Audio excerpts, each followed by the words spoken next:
দাদা অবশ্যই আমি বিরতির পর আপনাদের সঙ্গে পরিচয় করে দেব। তৃণমূলের বর্ণ বর্মণ আমাদের সঙ্গে এসে উপস্থিত হবে। গৌরব আমাদের সঙ্গে রয়েছে আজকে।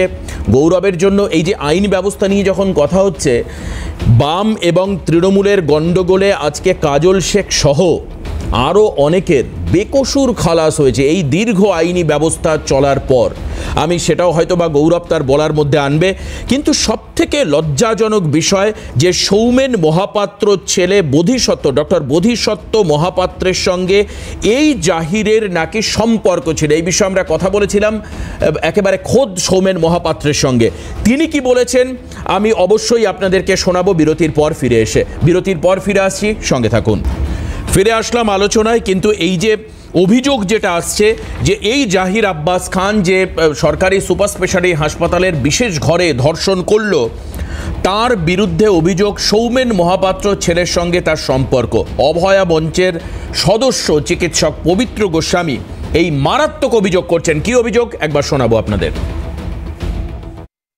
এখানে যে নারকীয় ঘটনা সামনে এসেছে, আমরা তার যে প্রতিবাদী যে মহিলা এবং তার যে সহকর্মীরা আজকে তার সঙ্গে পাশে দাঁড়িয়েছেন, সকলের প্রতি সংহতি জানাতে এবং প্রশাসনের কাছে আমাদের ক্ষোভ জানাতে আমরা আজকে এখানে উপস্থিত হয়েছি। বললাম যে এটা একদিনের ঘটনা নয়, বিগত 2018 সাল থেকে এই অভিযুক্ত জাহির আব্বাস নাকি নাম তার, সে কিন্তু অন্য অনেকের মাথায় হাত নিয়ে যেখানে ডাক্তার বোধিসত্ত্ব মহাপাত্রর নাম নির্দিষ্টভাবে আসছে, আমরা নক্কারজনক যে তিনিও একজন চিকিৎসক, তিনি বোধহয় সম্ভবত মন্ত্রীর পুত্র, তার প্রশ্রয়ে তার মাথায় হাত রেখে মাত থাকায় এই ধরনের ঘটনা দিনের পর দিন ঘটছে এবং তারা বিভিন্ন রকমভাবে এই যে নির্যাতন সহ্য করতে বাধ্য হয়েছেন, কারণ তারা যেহেতু বেশিরভাগ গরিব নিম্নবিত্ত পরিবারের মানুষ। বর্ণ বর্মন আমাদের সঙ্গে এসে উপস্থিত হয়েছেন, তৃণমূলের ছাত্র নেতা। বর্ণকে আজকের এই অনুষ্ঠানে স্বাগত জানাই। বর্ণ বর্ম নিয়ে এসছে কিনা জানি না, এই সমস্ত অভিযোগের মানে কন্ডেম করবার জন্য কিভাবে বলবে, কিন্তু আরেকটা ঘটনা এর সঙ্গে, এই যে তুমি বলতেই পারো যে বোধিসত্ত্বের সঙ্গে সম্পর্ক ছিল, তার কি প্রমাণ আছে উনি প্রমাণ দিন, খুব স্বাভাবিক, আমাকে কেউ বললেও প্রমাণ দিতাম, মানে আমি চাইতাম। কিন্তু কয়েকদিন আগে তৃণমূলের ছাত্র পরিষদের যে প্রতিষ্ঠা দিবসের দিন, সেই দিন পরীক্ষা নেওয়ার ক্ষেত্রে আপত্তি জানানোর জন্য কলকাতা বিশ্ববিদ্যালয়ের ভারপ্রাপ্ত উপাচার্য শান্তা দত্তের সঙ্গে তৃণমূল নেতা অভিরূপ চক্রবর্তী ছাত্র নেতা, সে বিশ্ববিদ্যালয়ের গেটে দাঁড়িয়ে যে কথা বলল, তারপরে যা যা ঘটনা ঘটেছে আমরা জানি। কিন্তু বর্ণ, আমি চমকে গেছি একজনের বক্তব্য শুনে, যেন প্লিজ বিলিভ মি, একজন সংস্কৃতি জগতের মানুষ, নাট্যকার, আমি তার নিজের নাটক দেখেছি, নিজের টিকিট কেটে গিয়ে দেখেছি। সেই ব্যক্তি রাজ্যের শিক্ষামন্ত্রী ব্রাত্য বসু, তিনি কি ভাষায় ওই অভিরূপকে ডিফেন্ড করলেন এবং বললেন যে অস্থায়ী উপাচার্য চলে গেলে আবার তাকে ফিরিয়ে আনা হবে, টুনটুনি না বুলবুলি কি তিনি বললেন। বর্ণ, এর পরে তো মানে আমি অবাক হয়ে যাই যে এই ধরনের ঘটনার পরে উচিত, মানে আগে যেটা কি ছিল, আমরা অপরাধ করলে আগে বাড়িতে আসলে আমরা নিজেরা মার খেতাম, তারপর বাড়ির লোক খুঁজতে যেত যে কি হয়েছে। কিন্তু এ তো সরাসরি ঘরে আশকারা পাচ্ছে, ঘরে ফুল আশকারা পাচ্ছে, ফুল পাওয়ার। আমি একটু বলি। হ্যাঁ, এবার বলো। আগে কলকাতা বিশ্ববিদ্যালয়ের ব্যাপারটা বলিনি, সেটাও বলতে পারো, এটাও বলতে, তোমার কাছে যেটা গুরুত্বপূর্ণ মনে হয়। দেখো, আমি কোন সবকটাই গুরুত্বপূর্ণ, মানে এটা বলার পর তুমি কলকাতা বিশ্ববিদ্যালয়ের ঘটনা চাপবেটা কি দিয়ে আমি জানি না। আমি আপনার কেন মনে হচ্ছে আমি চাপবো? আমি তো এটা বলতে পারি কিছু চাপা জিনিসকে আমি তুলে ধরবো। আচ্ছা বলো। এটাও তো হতে পারে। আপনি বলছেন আমি চাপবো, আমি বলছি আমি কিছু চাপা জিনিসকে তুলে ধরবো। ঠিক, বেশ করো। প্রথমেই জানাই যে পাঁশকুড়ায় যে ঘটনা ঘটেছে, এই সামাজিক ব্যাধি কিভাবে বন্ধ হবে আমি জানি না।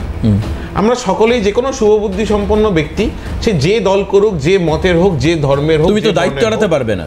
সরকারি হাসপাতালে হয়েছে, ঘরের মধ্যে হয়েছে, সরকারি এড়াতে পারি না, আমি আমার ব্যাপারটা তো বলতে পারি, সেটুকুনি যদি আনইন্টার বলতে পারি তাহলে। আচ্ছা বলো।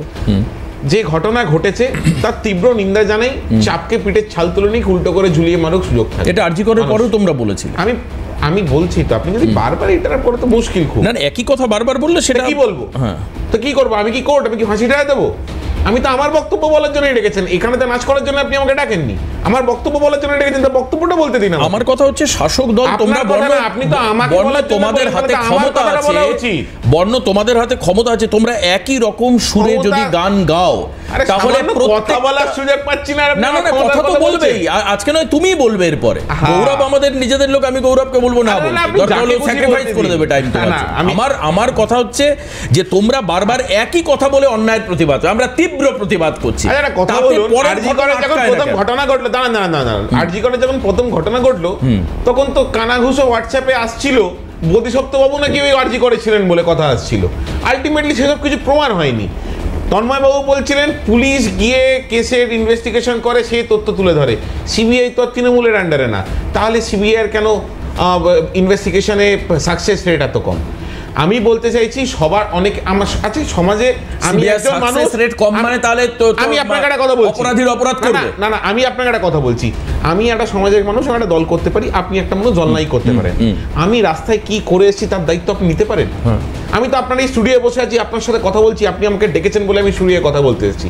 আমি বাইরে বেরিয়ে যদি কোনো ঘৃণ্য অপরাধ করি তার দায় কি আপনার উপরে বর্তাতে পারে? দলের তো একটা দায় থাকে। আমি আবার বলছি, আমি আবার বলছি ত্রিদীপ বারুই, আমি আবার বলছি দল যদি না হতো, দল যদি স্ট্যান্স ক্লিয়ার না করতো তাহলে শম্ভুনাথ কাউ অ্যারেস্ট হতো